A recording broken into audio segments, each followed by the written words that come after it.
everybody. And welcome back to a brand new book club episode of Hello, I'm Listening with me. Hello, I'm Reading. Hello, I'm Reading. Hello, I'm Reading. Can you please shut up? With me, Mrs. Butterscotch. And me, Colonel Mustard. Colonel Mustard. It's not a real name. It's from Clue. Mrs. Butterscotch is a real person. So is Colonel Mustard. It's from Clue. Have you ever played the game Clue? It's a game. It's not Colonel real. Mustard. It's not real life, Danielle. It's a game. It's real life. If you were as good at Clue as I am. So, with me, Wolfie, and Mrs. Butterscotch, and Colonel Mustard. So you're two people right now. No. Over there is Mrs. Butterscotch. You don't see her? Oh, dear. Yeah. You don't Hello. see me, dear? We've talked beforehand, dear. He's saying dear. Yeah. That's what old women say. Don't make fun of her. Don't make fun of me. How dare ya? Let's give her a slap in the face. Ow, you son of a bitch. Don't slap this old woman. I might be dried up as a fucking tomato. Tomatoes are very juicy. Potato, I'm sorry. You could say a sun-dried tomato. I might be dried up as a fucking potato, but I still have some juices flowing in me, and you don't want to taste some of them. I really don't. I agree, Mrs. Butterscotch. And don't fucking slap me, whore. I think Mrs. Butterscotch needs to leave the podcast now. She's leaving right now.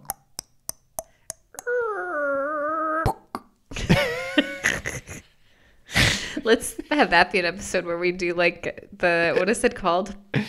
Where they like those old radio shows that would have like a mystery, like a murder mystery or something, and they would do all the sound effects.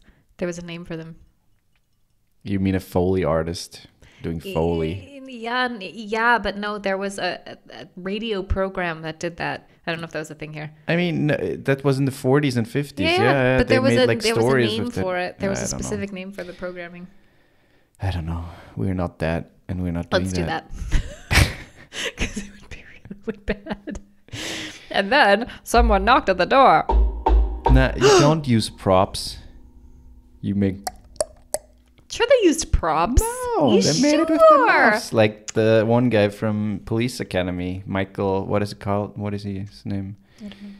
That fucking legend. Michael Jordan. No, it's not Michael Jordan. Michael Scott. It's Mike Lindell. And My pillow guy. Oh boy. Let's not give him any promotions. Okay. So, what are we talking about today? So when you listen to that episode, I will still be sailing the 7 seas. Or So, the when 1 is this sea. one airing? Next weekend. Next weekend. Next Okay. week. Yeah. So I will be still on the boat. Yeah, he's going sailing. He's leaving me here alone with the dog Yeah. for a week. For a week. But when this episode is live, I have my last day already, and on Saturday I'll be driving back home. Yeah. So yeah, I'll be reporting back how often I puked, if I puked, and I hope I won't, and how it went. Great. Yeah. That's it, everybody. Have a great summer.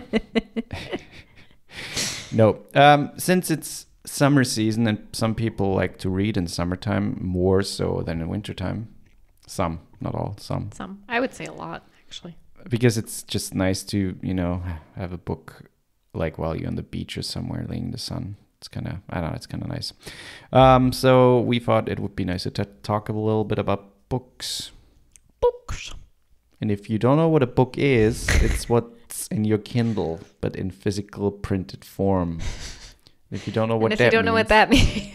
it's basically... Before Kindles, there were these things called books. You cut down a tree, you make paper out of that tree. You bundle that paper together and then you print on it first and then bundle it together. Yeah. That's What do you print on it? Words. Words. And those words typically make up a story. Not always. I mean, technically words make up a sentence and those sentences make up a story. But the Get story your still consists straight. of words. And then it's bound together and it's published and then it's sold in Bookstores. You don't, If you don't know what a bookstore is, go fucking then you're Google too it. young to be listening to this podcast. Yeah. So we thought we'd talk about books, but the thing is, I don't know if it's our favorite books or if it's a favorite book or I'm just gonna be list like some books that I really like. I don't know that I will have my favorite book. That'll be the first one that I share. But then share it. What is your favorite book? really, we're jumping in like Yeah. that. Okay. My favorite book is called The Seven Deaths of Evelyn Hardcastle. I knew it. In the U.S., for some reason, it's written by, I think he's English, but it's called The 7.5 Deaths of Evelyn Hardcastle in the U.S. Don't know why. It's by Stuart Turton. Stuart Turton. Oh, he's a nice fella. Yeah. It's absolutely brilliant. I don't want to see the description that I found kind of gives a little too much away, but Don't describe it. People can look it up. Just say what we're it not is. listing it, and then just that's going to be the most boring podcast. No, I know, but don't spoil anything. Just I won't say spoil what it. it is. And No, I won't spoil it. Because I said the description that I read is spoiler for me. So I'm just going to make my own description. Essentially, I mean, I really like murder mysteries, like Agatha Christie style books. So this is very much in that direction. And didn't say it. I can see your lips moving. Yeah, move on, boy. We're back to why am I doing this podcast? Yep. He can talk for 20 minutes at a time, and I talk 2 sentences. Like, come on. No. No, but I really like murder mysteries. That's like all I read is thrillers. That's not true. Harry Potter is not a murder mystery. I started to switch it up with Harry Potter, but I mostly read murder mysteries and whodunits and things like that. You have to actually specify it because the books you read are mostly with pictures.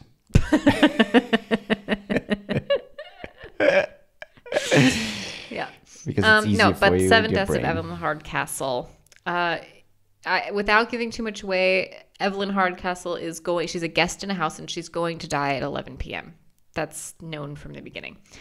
And you have to kind of figure out who kills her of the guests in the house. But there's also kind of a weird Groundhog's Day twist to it.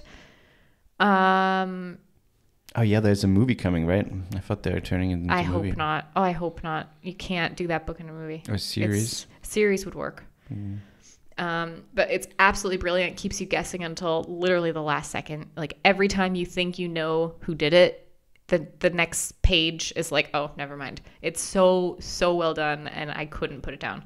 I read it so fast. That's not true. I saw her putting it down multiple times.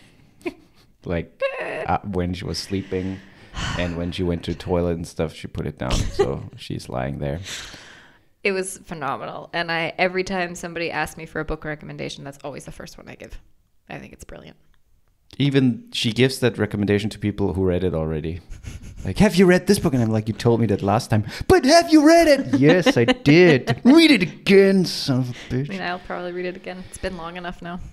Yeah, the thing is, I don't have I think I have don't a really favorite care. book. I know, but maybe one person who listens to that cares. I don't think I have a favorite book. I might, but I can't think of any. I've read many books in my lifetime. He just I've read put his many- monocle and his top hat on when he said that. Yeah, I've read many scriptures in my lifetime. Scriptures. Yeah. The Bible. I've studied all of them variously, and all the 3 books I've read multiple times. No, the thing is, I like to read right now. I mean, I'm switching again a little bit, but I mostly like to read like biographies or like books that are non-fictional. So Fictional, I mean. No, for non-fictional, for the listeners, that basically means he's describing all of his self-help books, like how to be cooler, how to have a bigger penis. how to have a bigger penis, how to be cool, How how to to make be- my friends like me. And the second part, how to be cooler. From the great book, How to Be Cool. Most of them have like do-it-yourself journal prompts. And So there's a lot of blank pages. It's one picture with a quote and then just blank pages. Yeah. Draw what this quote makes you feel. Just spit on the mug. No. I mean, autobiographies I really like, and I don't know, just books that I don't know, like talk about movies or things that happen in history, not necessarily history books. Even though I think I might like them, but I'm not there yet. So and the last book, or the most recent book I've read in that category, was the Steven Wilson book. I have it here right now because otherwise I can think of them. It's called Limited Edition of One. And for those who don't know Steven Wilson, he's a musician from UK who founded the band Porcupine Tree, and he has like a solo project for a couple of years, and he's pretty successful in his realm of progressive rock, or some would say progressive metal. Or not metal. I think it's just rock, progressive rock. It's just progressive rock. Yeah, but I what I really liked about this book, it was very sporadic. It was a little biography-ish. So he talked a lot about his coming up, about his dipping into music. And what I really like about books like that is that are, I don't know, I feel like you can learn so much from people who maybe go or went through something similar that you are going through right now, and everybody, growing up and maybe going into like a creative profession. I think there's so much to value reading from someone who does something similar that you. I'm not comparing myself to Steven Wilson because he's a fucking genius and I'm not, but nevertheless, it's a very great read. It's funny, it's insightful, and I can say completely honestly that this book someone could read even not knowing him. I mean, sure, it's more interesting if you know his work, but if you don't know him, it's still a good read. Mm-hmm. Yeah. My next one is called They Both Die at the End, by Adam Silvera. And I picked up this book. I didn't read what it was about. I just picked it up because I saw... But did they both die at the end? I'm not going to tell you that. Oh, wait. I'm going to open my Okay. stuff and I'm going to read it now. Okay. Don't make gross chewing Not. not. Okay. I picked it up because I thought the title meant it was going to be a thriller where people die. And so I was like, ooh, instantly drawn to death. She read the last page at first and is like, they don't even die. Maybe they do. But it's a really, really interesting story, and it's beautiful. It's more, I would say it's more of a drama. It's like a friendship story. It's really, really good. I wept reading this book. But essentially, it takes place in a time where there is this thing called Deathcast. And Deathcast calls you and tells you when you're going to die. And it typically... I remember you telling me about that. It typically will tell you, I think, from what I remember, I think it tells you within a specific time frame, like, you're going to die on that day. I'm pretty sure it's the same day. So it tells you you're going to die today. And you can't avoid it. There is no avoiding this I don't know. But does it tell you how you die? It does not. So it just calls and it's like, not, you don't have 7 days? No, it's a real person. There's people who work for this company called Deathcast, and they're responsible for, they basically, I think they're able to kind of avoid their deaths or prolong their deaths by working there. I might be wrong about that. It's been a long time. But they have to call people and tell them that they're going to die that day. They have 24 hours. And it follows Mateo and Rufus in the story. They're both Mateo. They're both fairly young, I think teenagers. Young children. And they each get the call. They don't know each other. They're strangers. They each get the call that they're going to die. And there's an app called Friendcast or Last Friend, Last Friend. And it's for people who are either going to die or people who just want to be there for people who are going to die. And you can kind of connect with them. Okay. And so he just wants to find, if Mateo just wants to find a friend That's all he wants on his last day, because he doesn't have any friends. And it's just the story of these two young teenagers who meet. They have completely different lives and lifestyles, and it's just their kind of relationship and how they spend their last day. And it's beautiful. It's a really, really beautiful story. The whole book is one day. Okay. And it's a really, really So great they book. die at the end. I'm not telling you that. I mean, the book tells you that, and if the book does lie, then it's a shitty book.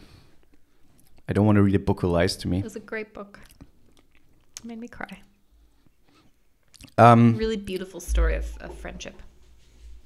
I'm going into a complete different direction again. There was the other book that I read last was Quentin Tarantino's Cinema Speculations. Tarantino wrote. I don't need to explain who Tarantino is. Let's hope so. Let's hope so. You may like him or not.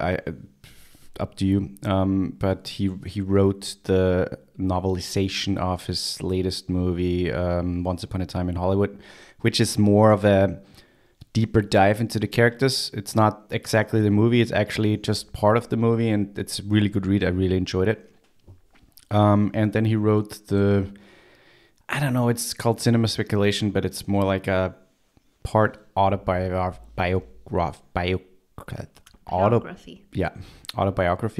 Part, but not really. And then he mostly just talks about the movies he saw as a kid and that influenced him the most, I would say. And it's just a great read and a great dissection of certain movies and also certain eras of Hollywood.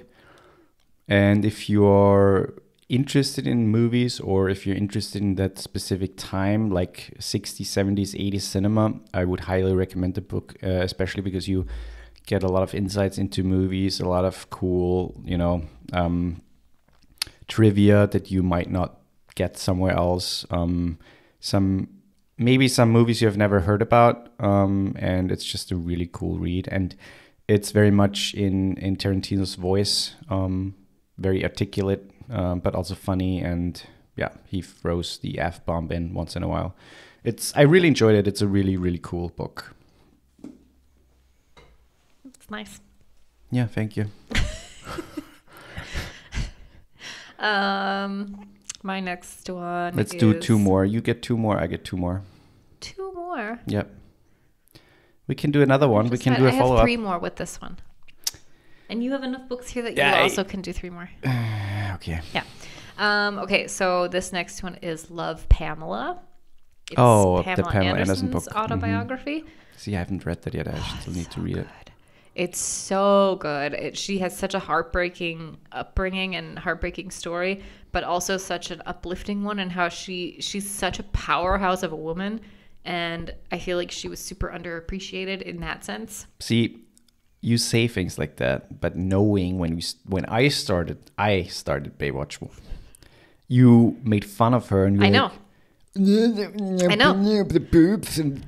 But that's exactly the point. That's exactly why I say that she was so underappreciated for who she really was, because she was put out there as this is all she is. She was put out there as this sex icon, and she was put out there as, this Playboy model who did it for the attention, when in fact she did it to empower herself. And there's so much to her story that I feel like people don't know. And the way that the media put out when their private sex tape was put out in the world. It was leaked in early internet days.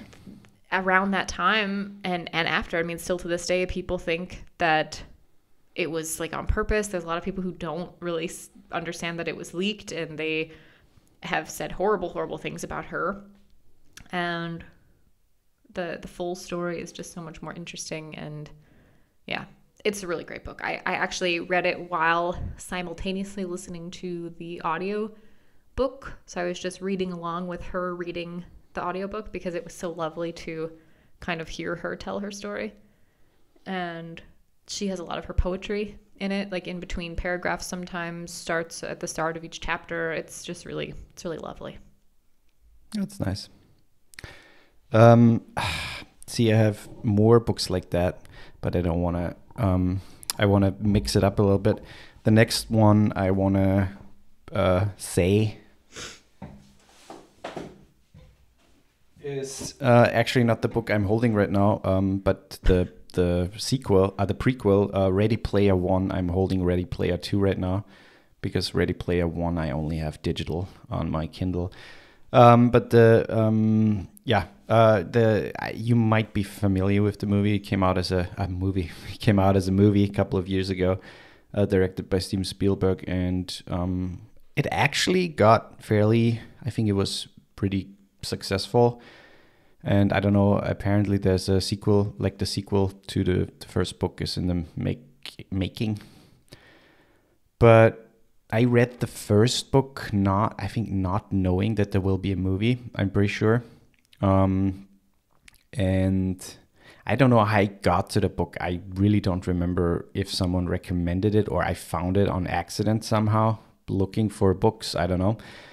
But it might have been that. And it's a really, really cool book. So I obviously the movie is nice, but the book is way better. Fleshes out everything way better, and it's just a really cool coming of age a little bit. It's a Easter egg hunt. It's full of really, really cool trivia and also pop culture references. Like it's just full of references, and the author or the auteur, as some people might say, Ernest Cline, is really like he knows his shit. He knows his shit about games and music and movies of the 70s, 80s, and 90s, and it's just a really cool read. So if you liked the movie or like sci-fi-ish books, it's a really, really cool book.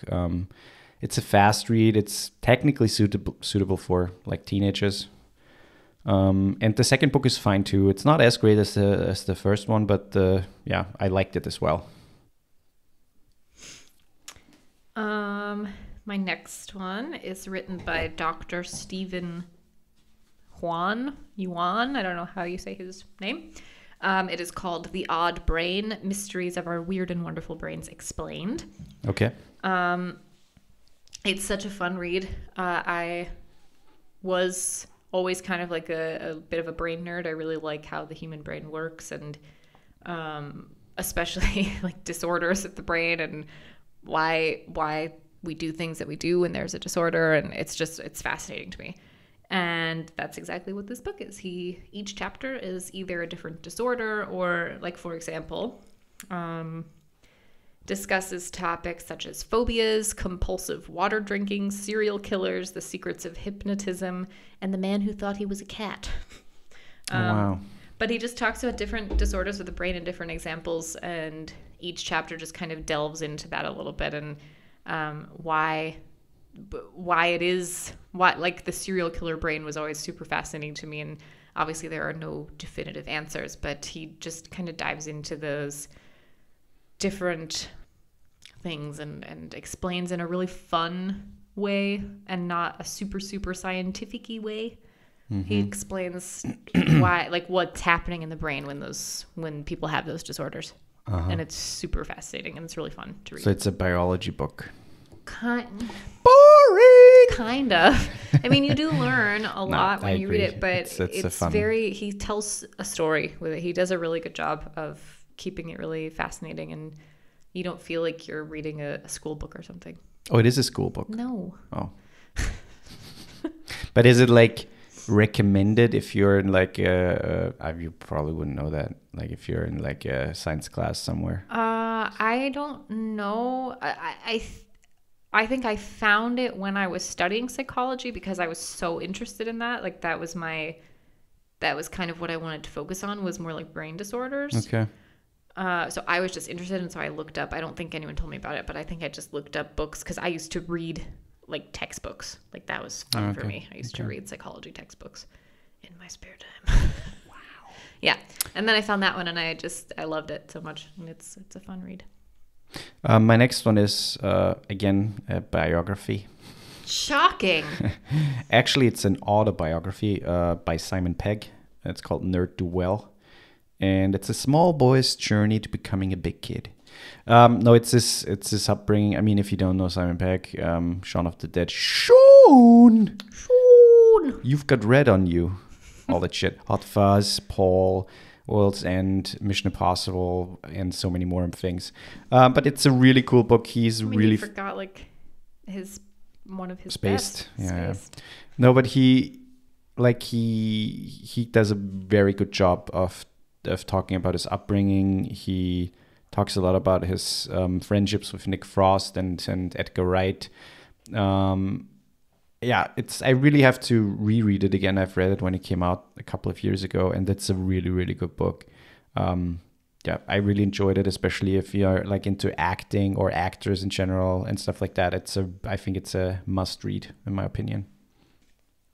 Yeah, short. My last one. Oh, it's the last one now. Yeah, you said we only have 3 more. Okay. My last one is Harry Potter. Which one though? Okay, but that's what I wanted to get into. So I have not read them all yet. Which I know is amazing. I'm 31 years old and I'm just now reading all of the Harry Potter books. But I am currently reading the 6th one. I literally just started it, so don't have anything to say about that one yet.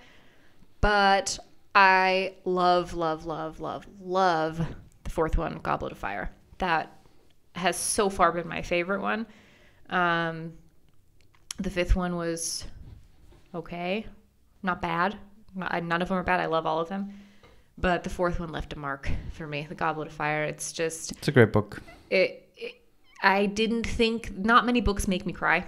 It's pretty rare that a book can make me cry. And like I already said about They Both Die at the End, where I literally wept, I also wept in Goblet of Fire towards the end. It's just really well written. When Victor dies. Cedric. Oh, Cedric Diggory. Yeah. No, not that. But Spoiler! It was more after the fact when Harry's so frustrated and he's talking to Dumbledore and he's like traumatized, and he's just like losing his shit. And I'm just like, you feel it. The way she wrote that, it's just you feel everything that he's feeling, and it's really powerfully because it really written. happened, and everybody knows. It's very powerfully written. But it's a great book. All of them are great. The first one is probably my second favorite, but they're all just, it's good. It's good shit. My last book is Robin from Dave Itzkoff. I don't know. The one that I got you. Yep. It's a not an autobiography, obviously, but it's a biography about Robin Williams, and it's very much a biography. But it's the thing is, I typically like autobiographies more because they're just more. But he didn't write one. Yeah, unfortunately, but they're just more personal and obviously way more authentic. But this one is actually really good, and if you like Robin Williams, if you're intrigued by his comedy or his acting or just in general of his persona, I think it's a must read because he was such a wonderful person, and to this day, I think inspires so many people. Yeah. And this book takes apart his life in a very meaningful but also respectful way. And obviously it ends tragically by him passing away by this very unfortunate disease that they couldn't find out what it was until he was dead already. But it's a really, really cool read. There's so many cool trivia parts about his movies in there, his roles, what he did to get some of them, what he refused to do. Like he was such a cool person, and that movie just underlines it. The book underlines it, and Yeah, it definitely has the best rated. There's a lot of biographies out there about Robin Williams, and I knew that Voife really liked him, and so I wanted to get a book for him about his life, and that was by far the best rated. It's a great book. And also in terms of like reviews in general, like what people wrote about that book that it was the most authentic of all of the biographies. So yeah, that's it, everybody. If you enjoyed our Miss Butterscotch Book Club. No, Mrs. Butterscotch is gone. Mrs. She's Butterscotch been banned is from right this room. here in front of you, bitch. She's very rude. You can suck a dick. And she has a potty mouth. And it's time for her to... I grew up during the war. You have I'm no going idea. to clean your mouth out with soap, woman. Respect the elderly. Not when the elderly is a little bitch. Yeah. That was it. Let us know what you like, what like books you like, what you like to read.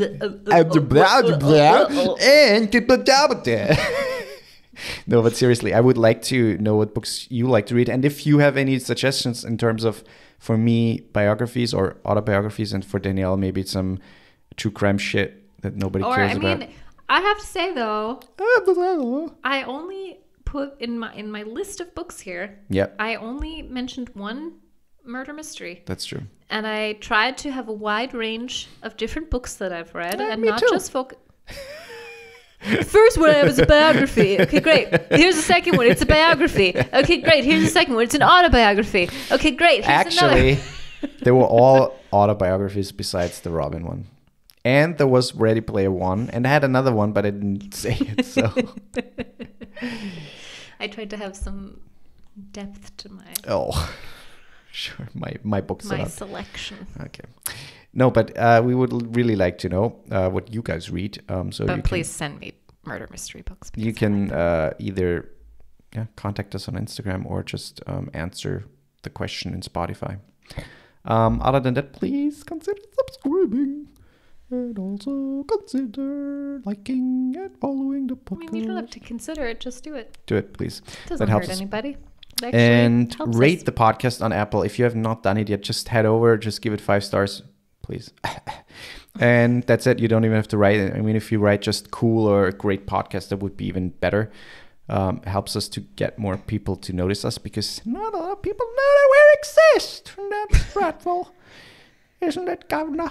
Was that Mrs. Butterscotch or something? Yes, Miss Butterscotch is back. Why did her accent change? She What? was suddenly British for a second. She's always been Is she? British. Oh. Yes. Mrs. Butterscotch is from England, you see. She likes to drink tea I was waiting for and the a tea. scone once in a while. Does she watch Harry Potter on the telly? Oh, she watches Harry Potter every night on the telly. That's what British people do. Sorry. Sorry to any of our English listeners. Yeah, that's it. Goodbye. Watch out for deer.